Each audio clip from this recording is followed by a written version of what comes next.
새로운 길. 전에 프랑신이 창조한 가상세계 인프라월드는 윙윙거리는 컴퓨터 안에서 바깥 세계와 차단된 채 여전히 존속하고 있다. 이제 그 세계에 관심을 기울이는 사람은 아무도 없다.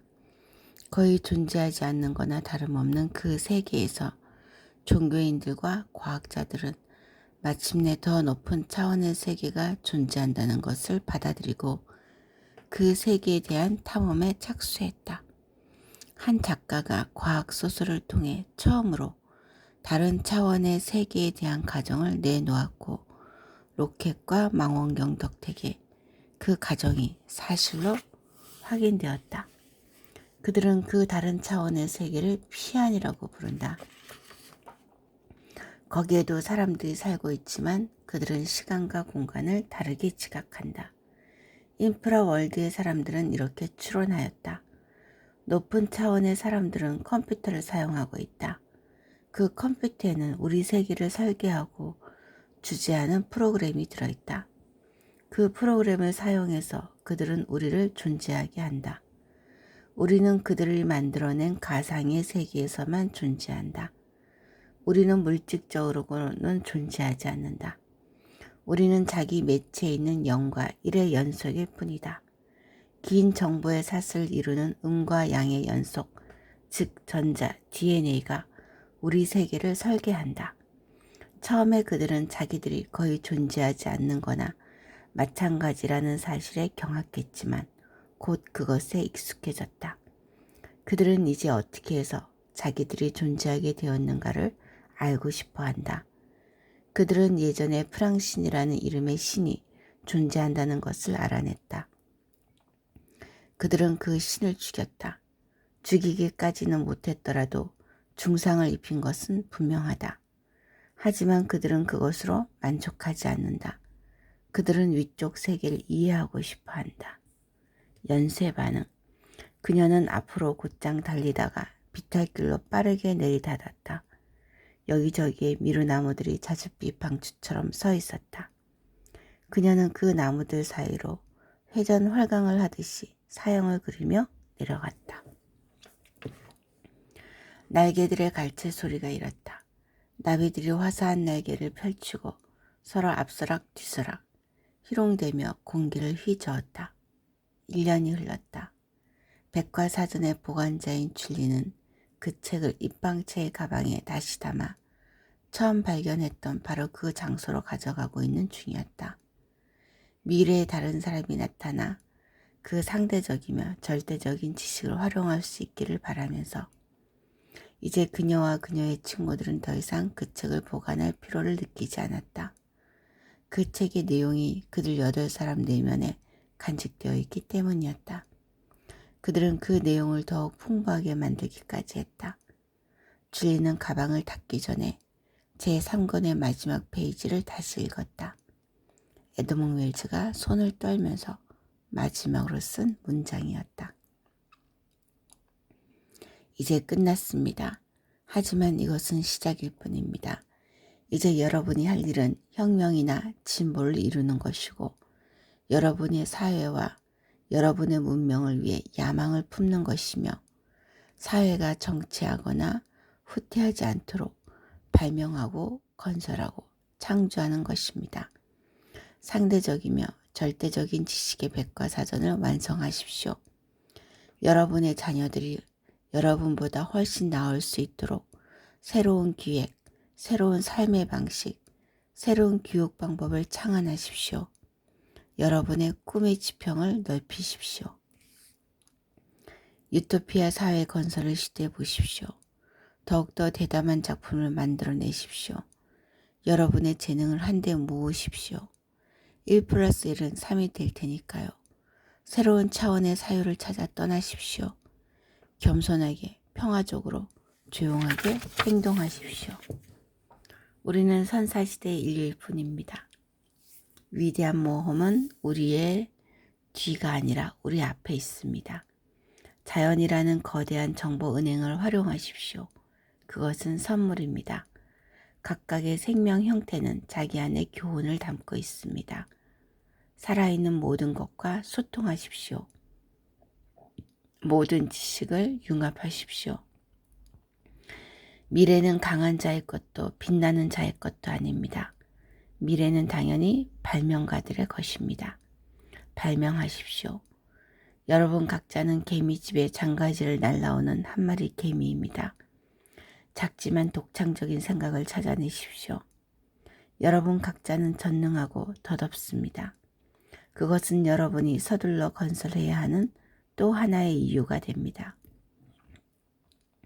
여러분의 일은 시간이 많이 걸릴 것입니다. 여러분은 일의 결실을 끝내보지 못할 것입니다. 그래도 개미들처럼 여러분의 몫을 성취하십시오. 그러면 다른 개미가 조용히 나타나 여러분의 뒤를 이을 것이고 그 다음에 또 다른 개미가 나타날 것입니다. 개미 혁명은 머리에서 이루는 것이 거리에서 이루어지는 것입니다. 나는 죽었습니다. 여러분은 살아 있습니다. 1000년 후에도 나는 여전히 죽어 있겠지만 또 다른 여러분은 살아 있을 것입니다. 살아있는 동안 행동하십시오. 개미 혁명을 이루십시오. 줄리는 자물쇠에 아무를 흐트러 놓고 밧줄을 이용해서 자기가 예전에 추락했던 협곡으로 미끄러져 내려갔다. 나무떨기와 가시나무와 고사리 덤불이 그녀를 핥히었다. 진흙 구렁과 언덕 속으로 들어가는 땅굴이 보였다. 그녀는 엉금엉금 기면서 땅굴 속을 나아가 시한폭탄을 내려놓는 기분으로 가방을 처음 발견했던 바로 그 자리에 내려놓았다. 개미 혁명은 다른 때 다른 곳에서 다른 방식으로 부활할 것이다. 그녀가 그랬듯이 훗날 어떤 이가 그 가방을 발견해서 자신의 개미 혁명을 만들어낼 것이었다. 줄리는 진흙투성이의 터널을 빠져나온 다음 밧줄에 매달려서 가풀막을 다시 올라왔다. 그녀는 돌아가는 길을 알고 있었다. 그녀는 협곡을 굽어보는 사암바위에 머리를 부딪혔고 그 충격에서 채 벗어나기도 전에 족제비 한 마리와 부딪혔다. 그 족제비는 겁을 먹고 쏜살같이 달아나다가 새를 들이받았고 그 새는 민달팽이를 후려치며 날아올랐고 민달팽이의 나동거라지는 서슬에 나뭇잎을 자르고 있던 개미가 이를 중단하였다. 줄리는 숲의 공기를 한껏 들이마셨다. 수천 가지의 정보들이 뇌로 쏟아져 들어왔다. 숲은 참으로 많은 정보를 품고 있었다. 줄리는 더듬이가 없어도 숲의 영혼을 느낄 수 있었다. 그녀는 원하기만 하면 남의 정신 속에 들어갈 수 있었다. 족제비의 정신은 유연했다. 그는 풍경 속에 완전하게 자리를 잡고 3차원으로 몸의 움직임을 알았다. 줄리는 새의 정신에 주의를 기울였다. 날 줄 아는 것이 얼마나 기쁜 일인지를 알 것 같았다. 아주 높은 곳에서 세상을 보는 탓인지 새의 정신은 믿어지지 않을 만큼 복잡했다. 민달팽이 정신은 고요했다. 그에겐 두려움이 없었고 자기 앞에 서 있는 것에 대한 약간의 호기심이 있을 뿐이었다. 그는 오로지 먹는 일과 어슬렁어슬렁 기어가는 일만 생각하고 있었다. 개미는 벌써 어딘가로 가버렸다. 줄리는 그 개미를 찾지 않았다. 그러나 나뭇잎은 그대로 있었다. 줄리는 나뭇잎이 느끼고 있는 것을 같이 느꼈다. 빗속에 있는 것의 즐거움, 광합성을 할 때의 기분 따위가 그것이었다. 나뭇잎은 스스로를 대단히 활동적이라고 생각하고 있었다. 그러고 나서 줄리는 언덕의 마음을 이해해 보려고 했었다. 그것은 차가운 정신이었다. 장구한 세월의 무게가 실린 묵직한 정신이었다. 언덕은 최근의 일을 의식하지 않고 있었다. 언덕은 페름기와 쥐라기 사이의 역사에 자리를 잡고 있었다. 언덕에겐 빙하와 침식에 관한 기억이 있었다. 언덕은 자기 위에서 벌어지고 있는 일에는 관심이 없었다. 고사리들과 나무들만이 언덕의 오랜 친구였다. 언덕은 사람들이 살다가 이내 죽는 것을 오래전부터 보아왔다. 언덕에 보기에 인간의 삶은 너무나 짧았고 태어나자마자 이내 죽은 포유동물은 별똥별처럼 덧없는 존재였다. 줄리는 크고 뚜렷뚜렷한 목소리로 소리쳤다. 다람쥐, 나뭇잎, 언덕 모두들 안녕. 그녀의 얼굴에 미소가 번졌다. 그녀는 가던 길을 계속 갔다. 그녀의 눈이 하늘로 향했다. 그 시선을 계속 따라가면 별들이 있었고 숲속 산보, 찬 기운이 감도는 남청색의 광대한 우주. 더 가까이에서 그 상을 살펴보기로 하자. 한 부분을 클로즈업해 보면 무수히 흩뿌려진 오색 찬란한 은하들이 보인다. 그 은하들 중 하나에서 휘돌아 나온 소용돌이 끝에 영롱한 빛을 내는 늙은 별이 하나 있다. 바로 태양이다. 상을 앞으로 더 끌어당겨보자. 태양의 둘레를 도는 별들 가운데 자갯빛 구름이 대리석 무늬처럼 띠를 두르고 있는 미지근한 행성이 하나 있다. 그 구름 아래로 연보랏빛 태양과 맞닿은 황갈색 대륙이 보인다. 그 대륙에는 산맥과 평원이 있고 기복을 이루며 펼쳐진 숲들이 있다. 숲갓 아래에는 수천 종의 동물이 있고 그들 가운데 아주 특별한 진화한 두 종이 있다. 발걸음 소리. 겨울이다. 누군가 눈 덮인 숲속을 나아가고 있다. 멀리서 보면 순백의 설원 한가운데 검은색의 작은 반점이 보일 뿐이다. 그러나 가까이서 보면 다리가 눈 속에 푹푹 빠지는 하얀 가루 위를 허이허이 나아가는 개미 한 마리가 보인다. 그의 넓적 다리마디는 굵고 긴 발톱은 넓게 벌어져 있다. 그는 중성의 젊은 개미다. 그 얼굴은 아주 창백하고 검은 눈은 툭 튀어나와 있다. 검고 매끈한 더듬이가 머리에 드리워져 있다. 그는 바로 오호다. 눈 위를 걸어보기는 이번이 처음이다. 시포가 그의 곁으로 온다. 그는 추위를 견디게 입을 불씨를 가지고 있다. 불씨를 너무 아래 가져가면 안 된다. 눈이 녹을 염려가 있기 때문이다. 차가운 설원에서 오오는 숨을 헐떡이며 몇 걸음을 더 걷는다. 한 마리의 개미에게는 작은 걸음이지만 그의 종에게는 위대한 발걸음이다.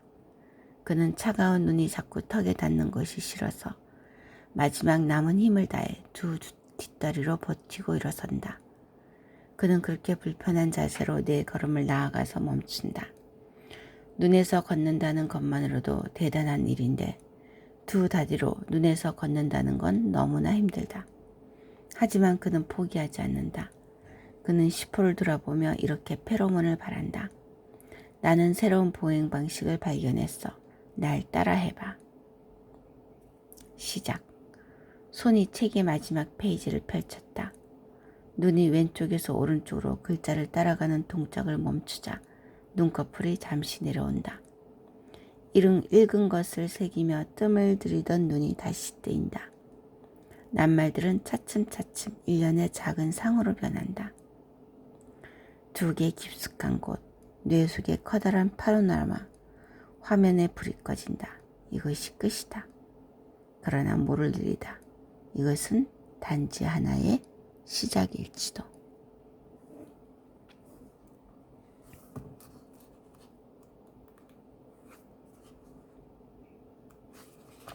감사의 말. 나와 점심을 함께 먹는 모든 친구들에게 감사한다. 그들의 이야기를 들으면서 그리고 그들이 내 이야기에 기울이는 관심을 통해서 나는 내 글의 소재를 얻곤 한다. 그 친구들의 이름을 무순으로 나열해보면 다음과 같다. 마르크 브룰레, 로맹 반 림트, 제라르 암잘라그 교수, 리샤르 디쿠세, 제롬 마르샹, 카트린 베르베르, 로이 에티엔 박사, 홍지용, 알랭상드르 디파르, 쉰 란츠만, 레오폴 브라운슈타인, 프랑스와 베르베르, 도미니크 샤라브루카, 장카베, 마리빌리 아른, 파트리스 세르, 다비드 부샤르, 기욤 아트로, 막스 프리웨. 이름이 빠진 친구들은 나의 불찰을 용서해 주기 바란다. 개미혁명의 여러 이본을 진득하게 읽어준 렌실베르에게 아주 특별한 감사의 말을 전하고 싶다. 내가 이 책을 쓰면서 특히 많이 들었던 음악들이 있다. 내가 글을 쓰던 때와 똑같은 분위기에 젖어보고 싶은 이들을 위해 그것들을 적어준다.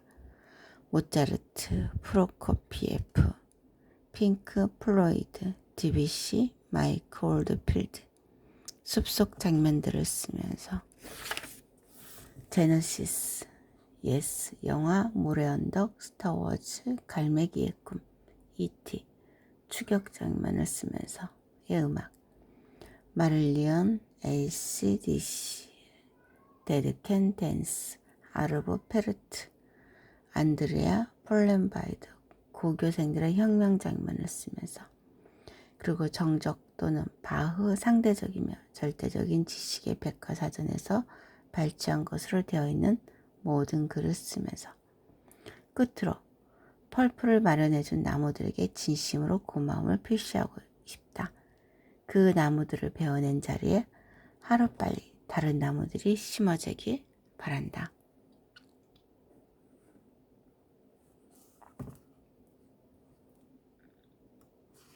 개미를 만난 동식물들.